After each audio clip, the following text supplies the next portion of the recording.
महामत कहे सुनो साथ, देखो खो बानी प्राणनाथ।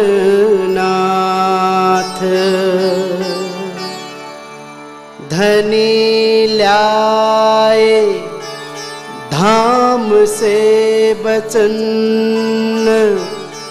जिनसे न्यारे ना होए चरण, जिनसे न्यारे ना होए चरण।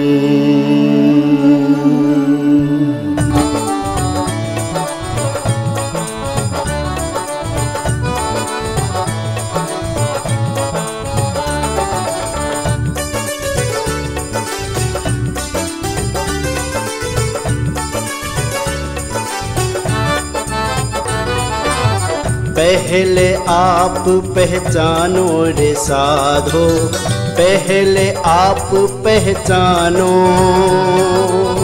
पहले आप पहचानो रे साधो, पहले आप पहचानो। बिना आप चिन्हे पार ब्रह्म को, बिना आप चिन्हे पार ब्रह्म को, कौन कहे मैं जान्यो। पहले आप पहचानो रे साधो, पहले आप पहचानो, पहले आप पहचानो रे साधो, पहले आप पहचानो।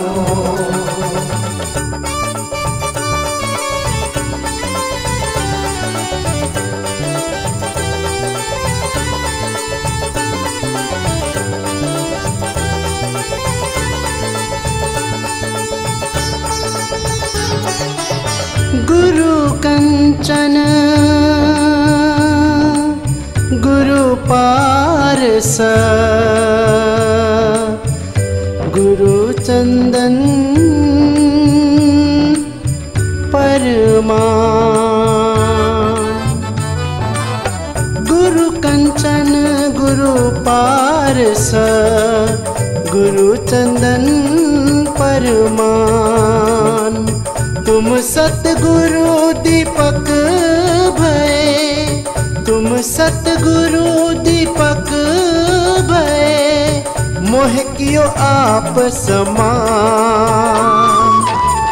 पहले आप पहचानो रे साधो, पहले आप पहचानो।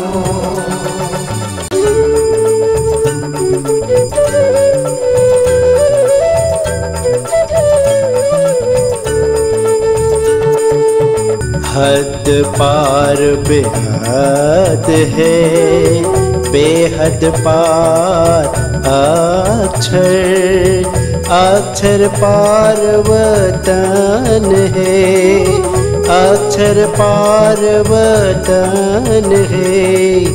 जागिए इन घर। पहले आप पहचानो रे साधो, पहले आप पहचानो। बिना आप चिन्हे पार ब्रह्म को, बिना आप चिन्हे पार ब्रह्म को, कौन कहे मैं जान्यो। पहले आप पहचानो रे साधो, पहले आप पहचानो, पहले आप पहचानो रे साधो, पहले आप पहचानो। श्री परमात्मने नमः। श्री गुरु चरण कमलेभ्यो नमः। निजानन्दस्य कृष्णस्य प्राणनाथस्य वै ध्रुवं चरित्रं पावनमेतद् याच लोके सुदुर्लभं पठनाश्रवणाच्चैव प्रेम भक्त्या समर्चनात् लभते चेप्सितं लोके अन्ते च पदमव्ययम् निजानंद निज नाम है श्री कृष्ण धनि धाम श्यामा सुंदर साथ सब राखो हृदय धाम मंगल कृष्ण प्रणाम है मंगल धर्म प्रकाश मंगल सुंदर साथ हैं मंगल धाम उजास मंगल सुंदर साथ हैं मंगल धाम उजास। बोलो वृंदावन बिहारी लाल की, श्री सद्गुरु महाराज की, श्री प्राणनाथ प्यारे की। राज्य श्यामा राज श्यामा राज श्यामा कहिए राज श्यामा राज श्यामा राज श्यामा कहिए। जेहि विद राखे राज तेहि विद रहिए। जेहि विद राखे राज तेहि विद रहिए। जेहि विद राखे धनी तेहि विद रहिए। जेहि विद राखे धनी तेहि विद रहिए। श्री राज श्यामा राज श्यामा राज श्यामा कहिए राज श्यामा राज श्यामा राज श्यामा कहिए। राज श्यामा कहिए प्यारे सदा सुखी रहिए। राज श्यामा कहिए प्यारे सदा सुखी रहिए। श्री राज श्यामा कहिए प्यारे सदा सुखी रहिए। राज श्यामा कहिए प्यारे सदा सुखी रहिए। श्री राज श्यामा राज श्यामा राज श्यामा कहिए राज श्यामा राज श्यामा राज श्यामा कहिए। राज श्यामा कहिए प्यारे परम धाम जइए। राज श्यामा कहिए प्यारे परम धाम जइए। श्री राज श्यामा कहिए प्यारे परम धाम जइए। राज श्यामा कहिए प्यारे परम धाम जइए। श्री राज श्यामा कहिए प्यारे सदा सुखी रहिए। राज श्यामा कहिए प्यारे सदा सुखी रहिए। श्री राज श्यामा कहिए प्यारे सदा सुखी रहिए। राज श्यामा कहिए प्यारे सदा सुखी रहिए। जेहि विद राखे धनी तेहि विद रहिए। जेहि विद राखे धनी तेहि विद रहिए। बोलो सद्गुरु महाराज की जय हो। परम आदरणीय श्रीमद् भागवत रसमर्मज्ञ ज्ञान भक्ति सेवा की प्रतिमूर्ति पूज्य स्वामी श्री 108 सदानंद जी महाराज, हमारी तीनों साध्वी माताएं, इधर संगीतकार महानुभाव और प्रणामी मीडिया के हमारे भाई प्रकाश जी और आप समस्त भारत के सभी शहरों से, नेपाल से पधारे हुए धर्मप्राण शिरोमणि सुंदर साथ जी, माताएं, बहनें, भाइयों सभी को कोटि कोटि करबद्ध प्रेम प्रणाम। आज हाउसफुल है।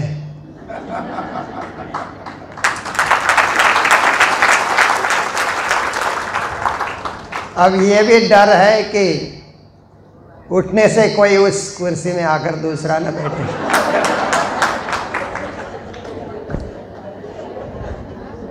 ये गोवा का आनंद है, ये गोवा का आकर्षण है। अब इससे भी बड़ा आकर्षण है पूज्य हमारे महाराज जी सदानंद जी महाराज का।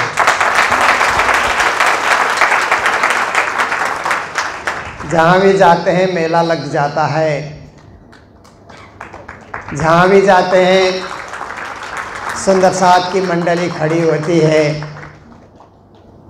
और उनके लिए कोई समय निश्चित नहीं है। जब जाते हैं तभी मेला लगता है, चाहे दिन के 12 बजे जाएं, चाहे रात के 12 बजे जाएं। सुंदर साथ दर्शनों के लिए प्रतीक्षा में खड़े होते हैं। ये महाराज जी की कथा की महिमा, सेवा की महिमा और गुरु के बताए कदमों पर कदम रखते हुए चलने की महिमा है। तो गोवा में प्रथम बार, मैं तो पहले घूमने फिरने के हिसाब से एक बार आ गया था, क्योंकि इसका नाम बहुत पहले से प्रसिद्ध है। तो जागनी यात्रा में भारत के सभी प्रांत घूमे तो यहाँ भी आए थे। अब देखिए, हम लोग धर्म का संदेश देते हैं। यहाँ के लोग सुने न सुने, पर यहाँ के वातावरण में हम भक्ति का वाइब्रेशन छोड़कर जाते हैं, ताकि सर्वत्र शांति रहे, सर्वत्र प्रेम बना रहे, सब सुखी रहें, सब विकसित रहें, सब अच्छे कदमों से आगे चलें, कहीं कलह न हो, झगड़ा न हो, झंझट न हो, सारा विश्व एक प्रेम का और भक्ति का उदाहरण बने। तो देखिए,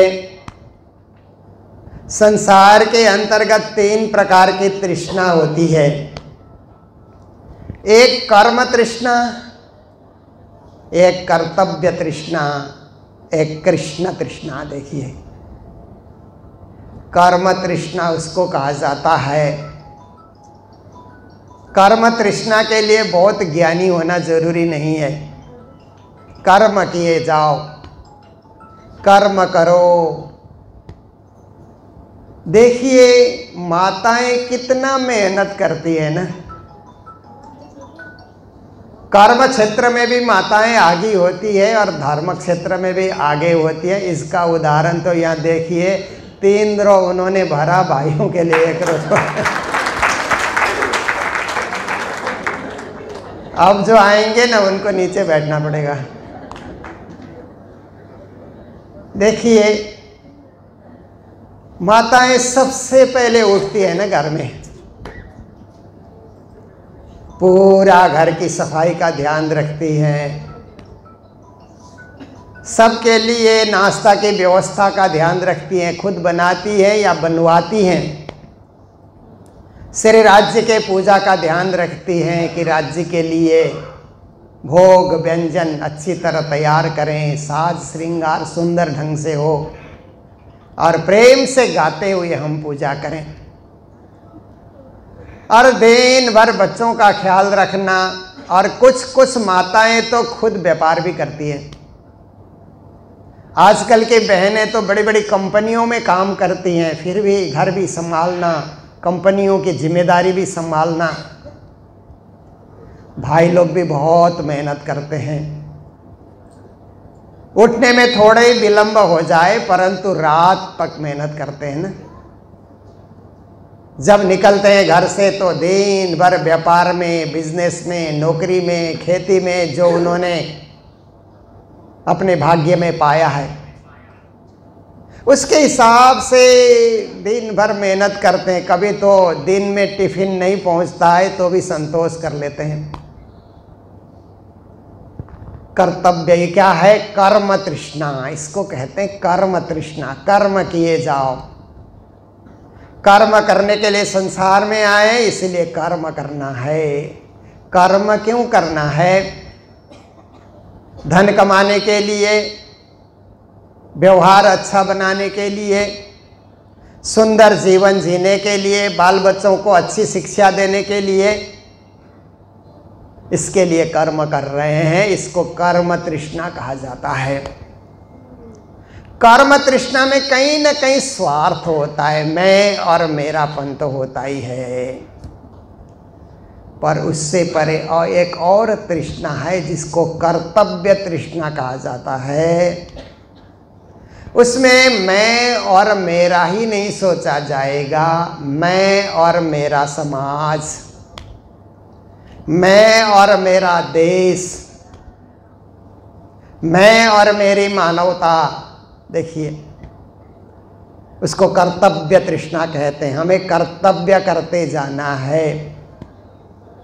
कर्तव्य करने वाला ऐसा भी सोचता है कि मैं सुखी हूँ तो मेरे भाई भी सुखी होना चाहिए, मेरे ससुराल पक्ष वाले भी सुखी होना चाहिए, मेरे मित्र भी सुखी होना चाहिए, मेरे सारे देशवासी सुखी होना चाहिए। उसको कर्तव्य तृष्णा कहा जाता है। उसका विचार कर्म तृष्णा वाले से थोड़ा उदार विचार वो रख रहा है। उससे परे और एक तृष्णा आती है जिसमें हम लोग लगे हुए हैं। उस तृष्णा का नाम है कृष्ण तृष्णा। हम लोग कृष्ण तृष्णा में यहाँ पर एकत्रित हुए हैं कि हमें कृष्ण मिले। कृष्ण को हम लोग राज्य भी बोलते हैं ना, श्री राज्य। वो उनका परम धाम का नाम है, सखियों के बुलाने का नाम है, और उस नाम का अर्थ है कि सब पर राज करते हैं। राज्य का अर्थ होता है सबके दिल की धड़कन चलाते हुए सारी सृष्टि पर जो राज कर रहे हैं अदृश्य रूप से, उनको ही श्री राज कहा जाता है। ये कृष्ण का ही एक अभिन्न नाम है। तो कृष्ण तृष्णा में क्या होता है कि बिना भक्ति के, बिना धर्म के, बिना चरणामृत के, बिना महाप्रसाद के, बिना चंदन के हम रह ही नहीं सकते हैं। देखिए, यहाँ हमारा मंदिर नहीं है, सुबह आरती पूजा नहीं हुई थी तो हम लोगों ने महाप्रसाद ग्रहण किया। अपने पास चंदन है तो खुद हमने उसको लगा लिया। जब यहाँ आरती हुई तो राज्य को धराया हुआ प्रसाद लेकर के ही हम लोग अन्न जल ग्रहण करते हैं, क्योंकि हम कृष्ण तृष्णा में सम्मिलित हैं। फिर हम लोगों को घर से निकलते हुए एक सेवा पूजा या नित्य पाठ या कुछ भी ऐसे गोटा साथ में लेकर चलना अच्छा लगता है। ऐसा लगता है कि मेरे राज, मेरे श्याम, मेरे धनी, मेरे पिया मेरे साथ हैं, हम अकेले नहीं हैं। कहीं भी हम जाते हैं तो अकेले हम हैं नहीं, मेरे परमात्मा मेरे साथ हैं, मेरे कृष्ण मेरे साथ हैं। जैसे गोपियों ने उद्धव को कहा ना, श्याम तन श्याम मन श्याम है हमारो धन, आठों याम उधो हमें श्याम ही सो काम है। श्याम जिए श्याम हिए श्याम बिनु नहीं तिए, अंधे किसी लकड़ी आधार श्याम नाम है। उधो तुम भये बौरे पाती लेके आए दौरे, योग कहाँ राखे यहाँ रोम रोम श्याम है। रोम रोम में श्याम होते हैं तो योग रखने के लिए, ज्ञान रखने के लिए जगह नहीं होती है। कृष्ण के लिए सब कुछ करना, मैंने बिंदियाँ लगाई रे कृष्ण नाम की, कहते हैं ना। तो ये देखिए, जो कुछ भी मैंने बिंदियाँ लगाया या मैंने घर को सजाया, मैंने भोग व्यंजन तैयार किया, मैंने हार सजाया, जो कुछ भी सजाया मैंने कृष्ण के लिए मैंने किया। ऐसे कृष्ण के तृष्णा में, कृष्ण को पाने की अभिलाषा लेकर के जीवन लगा देना, ये सबसे बड़ी तृष्णा है। कर्तव्य तृष्णा से, कर्म तृष्णा से भी बढ़ करके कृष्ण तृष्णा है, क्योंकि कृष्ण तृष्णा में यह लोग भी सुधर जाता है, परलोक भी सुधर जाता है, क्योंकि परलोक के लिए हमें भय नहीं होगा। हम क्यों प्रणामी बने? हम हिंदू तो हैं ही, जब से हमारा जन्म हुआ तब से हम हिंदू हैं, पर हम प्रणामी क्यों बने? कृष्ण गुरु से दीक्षा क्यों लें? इसका एक ही मतलब है कि हम धर्म लेने के बाद निर्भय बने कि मेरा परम धाम है,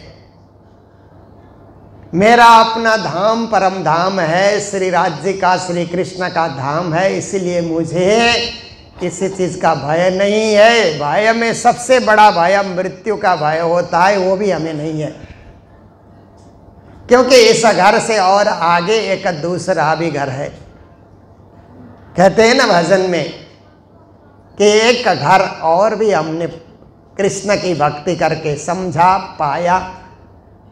गीता में अर्जुन ने पूछा, हे श्री कृष्ण आपका धाम कौन सा है? तो 15वें अध्याय में उन्होंने कहा, न तद्भासेते सूर्यो न शशांको न पावक यद्गत्वा न निवर्तन्ते तद्धाम परमम मम। मेरा धाम परम धाम है, परमम मम, मेरा धाम परम धाम है, ऐसा करके उन्होंने बताया। और श्रीमद् भागवत में भी आता है, अहम ब्रह्म परम धाम ब्रह्माहम परमम पदम, मैं ब्रह्म रूप हूँ, मेरा धाम परम धाम है। और उपनिषद में भी परम धाम आता है, परमात्मा परम ज्योति परम धाम परागति। परमात्मा परम ज्योति स्वरूप हैं, परम धाम में विराजमान होते हैं, वही परम गति है, वही श्रेष्ठ गति है। उसी गति को पाने के लिए हम अभिलाषा लेकर के, और हमारा पूर्ण विश्वास है। संसार में विश्वास सबसे बड़ा फलदायी होता है। और प्राणनाथ जी ने वाणी में कहा, विश्वास करीने दौड़े जेहा तारतम नो फल ले से तेहा। तारतम का फल तभी मिलेगा, आप विश्वास से उसका जाप करो, स्मरण करो और अपने जीवन को तारतम्य बनाओ। तो श्री प्राणनाथ जी महाराज की वाणी की चर्चा तो सुबह के सत्र में हम लोग कर चुके हैं। अभी एक चौपाई का सारांश मैं रखूँगा, उसके बाद श्रीमद् भागवत कृष्ण कथा प्रारंभ होगी। तो श्री प्राणनाथ जी महाराज कहते हैं, घर ही में न्यारे रहिए कीजे अंतर में बास, तब गुण आपे बस हो वही गयो तिमरस वनाश। परमात्मा को पाने के लिए घर छोड़ने की जरूरत नहीं है। आप घर में बैठ कर के भी, पर घर ही में न्यारे रहिए। कहते हैं घर में रहते हुए न्यारे रहने के लिए आप प्रयास कीजिए।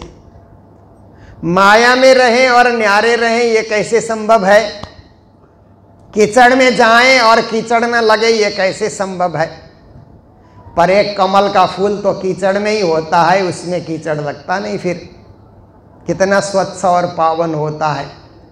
ऐसे ही हम भी घर में रहें और शाम सवेरे सेवा पूजा करें ना अपने हाथ से, तो आधा घंटा पूजा में बैठेंगे तो घर में ही न्यारे होने का हमें मौका मिलेगा। क्योंकि पूजा करते समय में वस्त्र भी अलग धारण करना चाहिए। पूजा करते समय शुद्धता का ध्यान रखना चाहिए। शुद्ध वस्त्र, शुद्ध शरीर, शुद्ध मन, शुद्ध विचार, सब कुछ शुद्ध ही शुद्ध ले करके हम आधा घंटा बैठें। समय है तो 1 घंटा बैठें, जिसके पास समय है वो तो बैठ सकता है।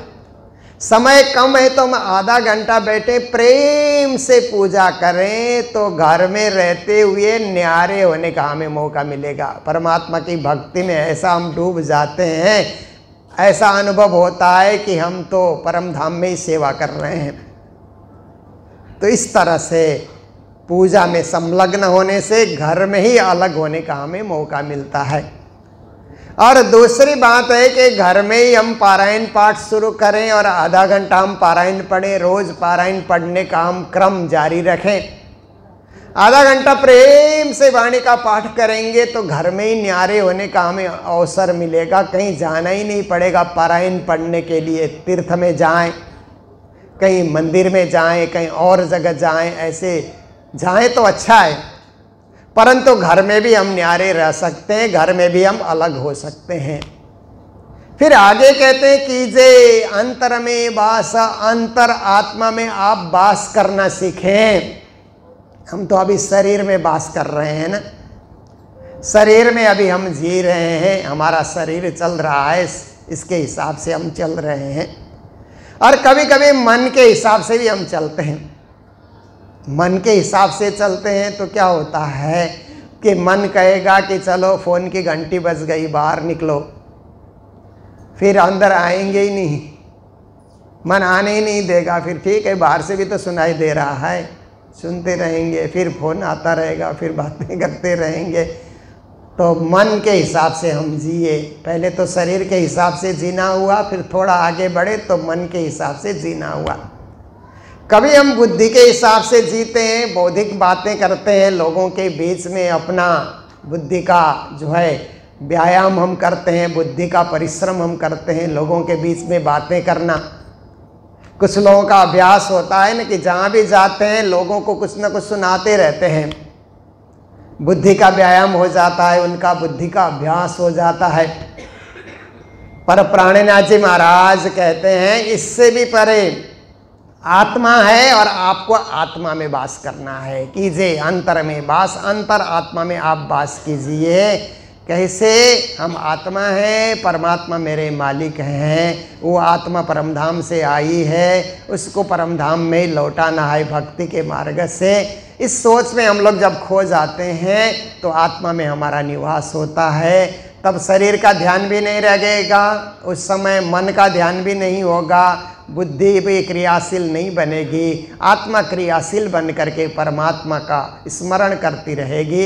ये निज नाम के जाप में ऐसा होता है। भाव मग्न होकर के निज नाम का हम जाप करें ना तो ऐसी स्थिति आती है, आत्मा में निवास करने का हमें मौका मिलता है। तो घर ही में न्यारे रहिए, कीजिए अंतर में वास, तब गुण आपे बस हो। वहीं कहते हैं हमारे गुणों को हमें बस करना है, क्योंकि हमारे गुण क्या कहते हैं? तमगुण कहता है कि लड़ो झगड़ो। कभी कभी हमको झगड़ा करने को नहीं मिलता है तो भिखारी से झगड़ लेते हैं ना। भिखारी तो अब कहीं भी आ जाते हैं, फिर उनको हम लोग डांटते हैं, काम करके नहीं खा सकते हो, भीख मांगते हो, शर्म आनी चाहिए, ऐसे करके। कहीं लड़ने को नहीं मिला तो कभी कभी रिक्शा वाले से भी लड़ लेते हैं हम लोग, साधारण लोगों से लड़ते हैं। स्टेशन में कुल्ली से लड़ाई हो जाती है, क्योंकि ये कोरोना के बाद सबका दाम बढ़ गया ना, उनका भी 2 गुना 3 गुना हो गया सबका रेट बढ़ गया, तो हो जाता है। देखिए, पर हमारे में तमगुण हावी नहीं है तो गरीब आदमी है, 150 ज़्यादा गया तो जाने दो, क्या करना, इससे क्यों लड़ना, आखिर तो ये तो पसीना बहा रहा है और थोड़ा बहुत गया तो जाने दो। ऐसे करके हम उस पर ज़्यादा टेंशन नहीं लेंगे, टेंशन फ्री हो जाएंगे, दे करके टेंशन फ्री हो जाना। कभी कभी ये पूजा वाले आते हैं ना, कई पूजा होते हैं ना, हम लोग तो पश्चिम बंगाल में रहते हैं तो ज़्यादा ही पूजा के अवसर आते हैं, तो पूजा में चंदा वाले खड़े हो जाते हैं, तो 1 को दिया 2 को दिया, फिर लड़ने का मन करता है ना। पर हम लोग खुला पैसा ले करके बैठे, 10 का 20 का खुला करके ले करके हम लोग बैठे, देते जाएं। 10-20 रुपया देने से वो लोग खुश होंगे तो हमारा क्या बिगड़ा? क्यों टेंशन लेना, क्यों तामसी बन जाना, क्यों क्रोध प्रकट करना? देखिए, धर्म यही सिखाता है, गुण को बस में करना, तमगुण को बस में करना, फिर रजगुण को भी बस में करना है। रजगुण क्या है कि हमको रागात्मक बना देता है। फिर एक दिन आकर के मंदिर का भोजन करेंगे ना तो हमको लगता है अरे यहाँ तो मसाला भी नहीं है, प्रोटीन भी नहीं है, ऐसे भी नहीं है। इस तरह से हम लोग सोचने लग जाते हैं ना, क्योंकि रजगुण बढ़िया बढ़िया खाना खाओ। आदमी बढ़िया खाना कब तक खाता है? जब तक डॉक्टर मना नहीं करता है। उसके मना करने के बाद तो सब कुछ छूट ही जाता है। तो देखिए, रजगुण है, पर कभी कभी हमारा कहे कि ये तो मंदिर है, ये तो सत्संग है, यहाँ तो प्रसाद के रूप में ग्रहण करना चाहिए, यहाँ स्वाद थोड़ा ही देखा जाता है। परमात्मा को चढ़ाया हुआ प्रसाद है और प्रसाद पाने से प्रसन्नता आ जाए, हम प्रसन्न होकर के ग्रहण करें कि हमें प्रसाद पाने का मौका मिला। देखिए गुरुद्वारे में जो सरदार जी जाते हैं लंगर लेने के लिए, कैसे जाते हैं ना, खुशी से नीचे बैठ करके लंगर ग्रहण करते हैं ना, प्रसाद का भाव। ऐसे ही हम लोग भी प्रसाद का भाव रखें तो रजगुण भी हमको नहीं सताएगा। और सतगुण भी कभी कभी सताता है, सुख चाहता है। सतगुण थोड़ा आराम परस्त है, सतगुण भी आराम से बैठना, आराम से चलना। और अपनी जगह में कोई आया तो थोड़ा सा गुस्सा तो नहीं करेगा, पर मन में थोड़ा क्या है कि ऐसे कैसे हो गया, मेरी जगह में तो दूसरा आके बैठ गया, ऐसे भी हो जाता है। थोड़ा सा सतगुण हमको कहीं ना कहीं भक्ति करने में वो भी बाधा डालता है। पर जब हमें ज्ञान हो जाता है, आत्मदशा में हम पहुंचते हैं, तो तीनों गुण हमारे बस में हो जाएंगे, हम निर्गुणी बन जाएंगे। निर्गुणी मतलब तीनों गुण से ऊपर उठ गए, या तीनों गुणों को साम्य अवस्था में हमने रखा। यहाँ समुद्र किनारे हम लोग आए हैं गोवा में, समुद्र के दर्शन करना चाहिए। समुद्र कभी कभी लहरें छोड़ता है ना, बड़ी बड़ी लहरें, पहाड़ की तरह लहरें छोड़ता है, मध्यम गति की लहरें छोड़ता है और साधारण गति की लहरें छोड़ता है। और कभी कभी समुद्र एकदम शांत होकर के बैठता है, तो हमें बड़ी बड़ी लहरें छोड़ता है पहाड़ की तरह, तो तमगुणी लहरें सोचना चाहिए। मध्यम गति की लहरें हैं तो रजगुणी लहरें हैं, और साधारण गति की लहरें हैं तो सतगुणी लहरें। पर कभी एकदम शांत जैसे समुद्र सोया है ऐसा लगता है, वो निर्गुण अवस्था है। इसी तरह हम लोग भी निर्गुण अवस्था में रह सकते हैं। तो प्राणीनाथ जी ने वाणी में कहा, रहवे निर्गुण होय के आहार भी निर्गुण, साफ दिल सुहागिन कबो न दुखावे किन्ना। ये ब्रह्म सृष्टि का लक्षण है, ये परम धाम जाने वालों का लक्षण है। तो कहते तब गुण आपे बस हो वहीं गयो तिमर सब नाश। कहते हैं इतना होने के बाद तिमर का नाश मतलब अंधकार का नाश होगा। देखिए एक अंधकार तो बत्ती जाने से छा जाता है, एक अंधकार हमारा मन का अंधकार भी है ना। मन बड़े अंधेरे में कभी कभी अटक जाता है, भटक जाता है, पर गुरु महाराज ने हमें ऐसा तारतम्य ज्ञान हाथ कर दिन हो, क्षीर और नीर को निर्णय कीन हो। जय जय सतगुरु आरती तेरी, निर्मल दृष्टि करी जिन मेरी। हम लोग गाते हैं ना, गुरु महाराज की जय जयकार हो, हमारे आद्य गुरु देवचंद्र जी की जय जयकार हो, जिन्होंने हमारी दृष्टि को निर्मल कर दे। तारतम्य ज्ञान हमें ऐसा प्रत्यक्ष ज्ञान उन्होंने दिया, ऐसा प्रकाश युक्त ज्ञान दिया कि हम सारे अंधकार को चीर करके अपने दिव्य परम धाम में जा सकते हैं। हमारे लिए टॉर्च लाइट जलाने की भांति तारतम्य के उजाले से हम उस दिव्य परम धाम में जा सकते हैं। अंधकार का नाश होगा, प्रकाश ही प्रकाश छा जाएगा। तो इतना ही इस चौपाई का सारांश है जो मैंने आपके समक्ष रखा। आइए इन्हीं शब्दों के साथ जय जयकार करते हुए वाणी चर्चा को विराम दे रहे हैं। बोलो सतगुरु महाराज के, श्री प्राणनाथ प्यारे के, सर्व सुंदर साथ के, आज के आनंद के।